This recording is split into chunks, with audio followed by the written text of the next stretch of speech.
কলম্বোতে প্রথমবারের মতো ওয়ানডে জয়ের রেকর্ড করল বাংলাদেশ। সিরিজের দ্বিতীয় ওয়ানডেতে হারালো শ্রীলঙ্কাকে। 3 ম্যাচের সিরিজে এখন 1-1 সমতায় বাংলাদেশ। পাল্লেকেলেতে টস জিতে ব্যাটিংয়ের সিদ্ধান্ত বাংলাদেশের। শুরুতেই লঙ্কানদের আঘাত, 7 রানের সাজঘরে তানজিদ তামিম। আস্থার প্রতিদান দিতে ব্যর্থ নাজমুল হোসেন শান্ত। ইমনের সাথে 63 রানের জুটি গড়লেও ব্যক্তিগত 14 রানে উচ্চাভিলাষী শটের বলি এই বাঁহাতি ব্যাটার।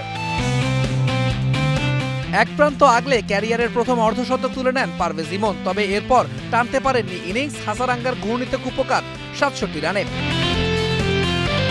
মিডল অর্ডারে হতাশা বাড়িয়েছেন ক্যাপ্টেন মিরাজ, শামীম পাটোয়ারি, জাকের আলীরা। তবে এক প্রান্ত আগলে লড়াইটা চালিয়ে যান তাওহিদ হৃদয়, তুলে নেন অর্ধশতক। অবশ্য এরপরে দুর্ভাগ্যের শিকার হৃদয়। 51 তুলে তানজিম সাকিবের সাথে ভুল বোঝাবুঝিতে ফেরেন, মাঠেই হারান মেজাজ, ছুঁড়ে মারেন ব্যাট।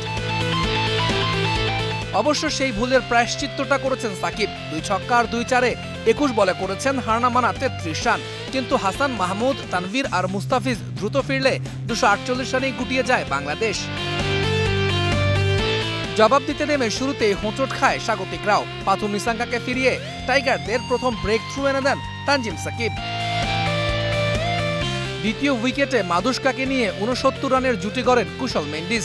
মাদুস্কা দেখে শুনে ব্যাট চালালেও ঝোড়ো ইনিংস খেলেন কুশল। 20 বলে তুলে নেন অর্ধশতক। তবে তানভীরের আঘাতে লাগাম লঙ্কানদের রানে। 17 রানে মাদুসঙ্কাকে ফেরানোর পর এই টাইগার স্পিনার কুশলকে থামান 56 রানে। এরপর চারিত আসালাঙ্কা, কামিন্দু মেন্ডিস, হাসারাঙ্গারা কুপকাত টাইগার স্পিনারদের ঘূর্ণিতে।